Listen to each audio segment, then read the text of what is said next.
Hello, तो कैसे हो तुम? देखो यार, बहुत सारा वक्त निकल चुका है, तो ये बिल्कुल सही टाइम है डिस्कस करने का कि इस सीजन के सबसे बेस्ट रोमांस एनिमे कौन से हैं। और हाँ, हम सिर्फ उन्हीं एनिमे की बात करेंगे जो हिंदी डब के साथ अवेलेबल है।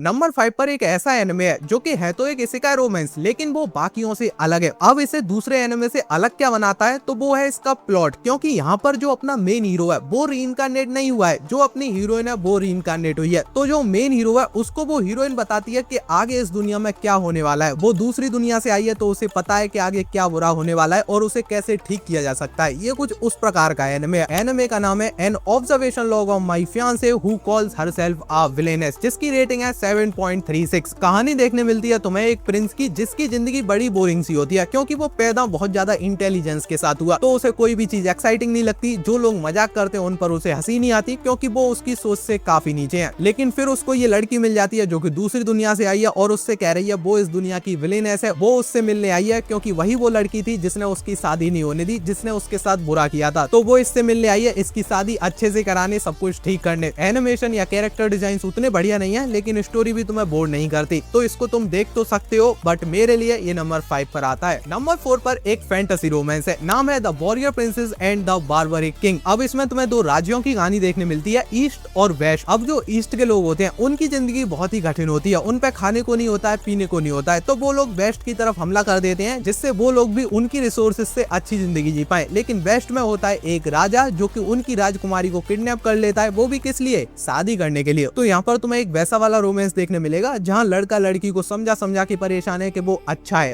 है, बिलीव करो वो तुमसे प्यार करता है। फैंटेसी वर्ल्ड में सेट, अगर ऐसी चीज तुम्हें देखनी है तो तुम इसको देख सकते हो। नंबर 3 पर जो एनिमे है, जैसे ही मैं उसका नाम लूंगा तो कुछ लोगों के कान खड़े हो जाएंगे, ऐसे देखेंगे भाई नंबर 3 पर कैसे रख सकता है। तो देखो यार, एक तो मैंने बहुत सारे एनिमे देख लिए हैं, मैं जापानीज में भी एनिमे देखता हूँ, तो मेरे लिए एक एनिमे को अच्छा होने के लिए बहुत ज्यादा अच्छा होना पड़ता है, और इसीलिए नंबर 3 पर आता है एंजल नेक्स्ट डोर स्पॉइल्स मी रॉटन का सीजन 2। अब देखो, इसका सीजन 1 जब मैंने देखा था तब वो मुझे बहुत पसंद आया था, और अगर इसका सीजन 2 नहीं आया होता, मैं कोई और वीडियो बना रहा होता रोमांस एनिमे की, तो हाँ हो सकता है मैंने उसको नंबर 1 पर रख दिया होता। लेकिन इसका सीजन 2 मुझे उतना अच्छा नहीं लग रहा है, जिसके दो रीजन हैं कि सीजन 1 एक तो थोड़ा सीरियस टोन रखता था अपने पास, जहाँ पर हम कैरेक्टर्स को फील कर पाते थे, और एक स्टोरी भी रखता था अपने पास। लेकिन सीजन 2 इनमें से कुछ नहीं रखता है। उसके पास सिर्फ एक चीज है, कॉमेडी और माहिरू और शीना का एक साथ में रहना, जिसमें माहिरू शीना की तारीफ करता रहता है। वो कहीं भी हो, कुछ भी कर रहा हो, या फिर तुम्हें दूसरे कैरेक्टर्स भी दिखाए जाए, एक ही चीज कॉमन होती है, वो सब माहिरू शीना के बारे में बात कर रहे होते हैं। तो इस पूरे सीजन 2 के पास सिर्फ एक चीज है, माहिरू शीना, जिसके बारे में ये बात किए जा रहा है, और मैं उसको देख देख के अब बोर होने लगा हूँ। कुछ नहीं तो उन्हें कहीं बाहर ही घूमने भेज दो, या फिर उनका फोन वोन खुवा दो, कुछ तो करो जिससे मैं देखूं। लेकिन कुछ नहीं हो रहा है, तो थोड़ा बोरियत तो हो रही है। नंबर 2 पर आता है 7.5 की रेटिंग के साथ बोन्स फिल्म्स का मैरिज टॉक्सिन। देखो, अगर तुम उनमें से हो जिन्हें बस मजा आना चाहिए, तुम्हें लॉजिक से फर्क नहीं पड़ता, स्क्रीन पर जो भी चल रहा है अगर वो मजे दे रहा है, बस तुम्हारे लिए वो बहुत है, तो फिर ये एनिमे तुम्हारे लिए है। क्योंकि इसकी चीजें कोई सेंस नहीं बनाती, केस पुलिस ऐसी चीजें इसमें है ही नहीं, किसी को किसी चीज का डर ही नहीं है, खुलेआम कहीं भी कुछ भी हो रहा है, किसी को फर्क ही नहीं पड़ रहा। मोटी मोटी बात ये, अगर तुम टोक्यो रिवेंजर्स बचा सकते हो तो इसको भी बचा सकते हो। बस ये एक्शन रोमांस एनिमे है, टोक्यो रिवेंजर्स की तरह नहीं है। अब ये कहानी है एक पॉइजन मास्टर की, जो कि लोगों को पॉइजन देके मारता है। बस उसके कुछ उसूल हैं, वो कभी अच्छे इंसान को नहीं मारता, वो सिर्फ उनका कॉन्ट्रैक्ट लेता है जो बुरे होते हैं, जिन्हें मार के उसकी रातों की नींद हराम ना हो, बस उन्हें मारता है। एक दिन उसको एक लड़की को मारने को कहा जाता है, वो वहां पर जाता है, उसको देखता है, तो उसके मन में आता है क्यों ना मैं इससे शादी कर लूं। वो उसको प्रपोज कर देता है। क्यों कर दिया? क्योंकि उसकी फैमिली उस पर दबाव बना रही थी, शादी कर, बच्चा पैदा कर, हमें अपनी फैमिली के लिए वारिस चाहिए जो हमारे काम को आगे ले जाए, तो इसलिए उसने उसको प्रपोज कर दिया। कुछ और भी चीजें रही होती हैं, वरना वो किसी को मारने गया, उसको क्यों प्रपोज करेगा? वो सब देखने के लिए तुम्हें एनिमे देखना है। लेकिन कुल मिला के बात यह है, ये बोन्स फिल्म्स का एनिमे है, जिनने गचियाकुटा और माय हीरो एकेडेमिया जैसे एनिमे दिए हैं, तो इसमें तुम्हें चमक बहुत ज्यादा मिलती है, एक्शन सीक्वेंसेस कमाल के मिलते हैं, दिखने में ये एनिमे एकदम टॉप नॉच लगता है, और मजा तुमको फुल देता है। मेरी तरफ से ये हाईली रिकमेंडेड है, तुम्हारा मूड फ्रेश कर देगा ये। अब चलते हैं नंबर 1 की तरफ, लेकिन उससे पहले एक जरूरी बात सुनो, ये सारे एनिमे, अभी तक के 4 एनिमे सब क्रंची रोल पर अवेलेबल है, तुम वहां पर देख सकते हो। बाकी रही नंबर 1 एनिमे की बात, तो देखो वो इस साल का सबसे बेस्ट रोमांस एनिमे है। और हाँ, अगर तुमने वो एनिमे देखा है you and I R polar opposite, तो इस एनिमे के और उसके सेम ऑथर है, इन दोनों का मांगा एक ही आदमी ने लिखा है, तो अगर तुमको वो पसंद है तो हाई चांसेस हैं ये भी पसंद आएगा। लेकिन हाँ, ये एनिमे अपने पास कॉमेडी तो रखता है, लेकिन ये सीरियस भी बहुत ज्यादा है। इसकी राइटिंग बहुत ही सॉलिड है। जब तक तुम 6-7 एपिसोड देख रहे होगे तब तक तो तुम्हें समझ भी नहीं आएगा कि आखिर यहाँ पर जो पेयर बनना है, जो अपनी मेन हीरोइन है, वो किस लड़के के साथ जाने वाली है, क्योंकि टोटल 4 लोगों की ये कहानी है और इतना अच्छे से लिखी गई है